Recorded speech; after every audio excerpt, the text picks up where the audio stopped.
వేదికను అలంకరించినటువంటి డైరెక్టర్ విశ్వం గారికి, correspondent Durga madam గారికి, ప్రిన్సిపల్ సార్ శర్మ గారికి, యంగ్ అండ్ డైనమిక్ కార్తిక్ గారికి, ఇతర ఉపాధ్యాయులకు అందరికీ, విద్యార్థులకు అందరికీ బాలల దినోత్సవ శుభాకాంక్షలు. ఈరోజు అంతా మీరు ఎంతో సంతోషంగా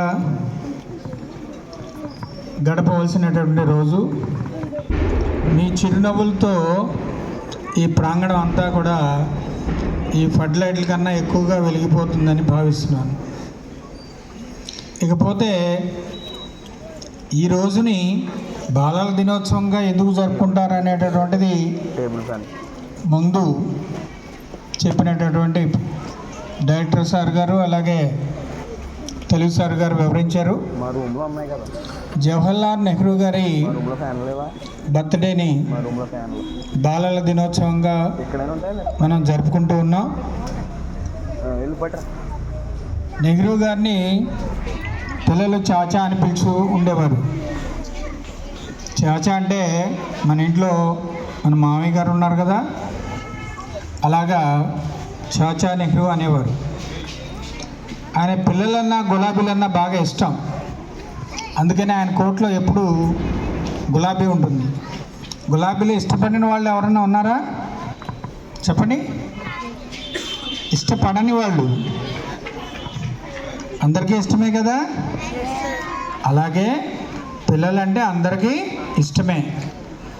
అలాగే పిల్లలతో ఆయన ఎక్కువగా మమేకమై ఉండేవారు. మంచి మంచి విషయాలు చెప్పేవారు, విలువల గురించి తెలియజేసేవారు. ఎందుకో తెలుసా? మీరే రేపటి భావి భారత పౌరులు.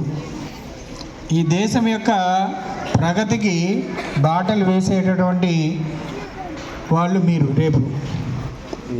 ఆయన ఎప్పుడు కూడా మన తెలుగు సార్ చెప్పినట్లుగా మిషనరీగా ఉండేవారు. రేపు అనేటువంటి రోజున మన దేశ పౌరుల యొక్క భవిష్యత్తు అనేటటువంటిది ఎలా ఉండాలి అనేటటువంటి దార్శనికత కలిగినటువంటి మహోన్నతమైన వ్యక్తి. మనకు స్వతంత్రం వచ్చినటువంటి రోజుల్లో బ్రిటిష్ వాళ్ళు మనల్ని ఎక్కువగా చదువుకొని ఇచ్చేవారు కాదు. మన ఆర్థిక పరిస్థితులు కూడా అంతగా బాగుండేవి కాదు. సో ఇది పారదోలాలి, ప్రతి ఒక్కరికి విద్యను అందించాలి, ఆ విద్య అనేటటువంటిది నాణ్యవంతంగా ఉండాలి అనేటటువంటి దూరదృష్టితోటి నెహ్రూ గారి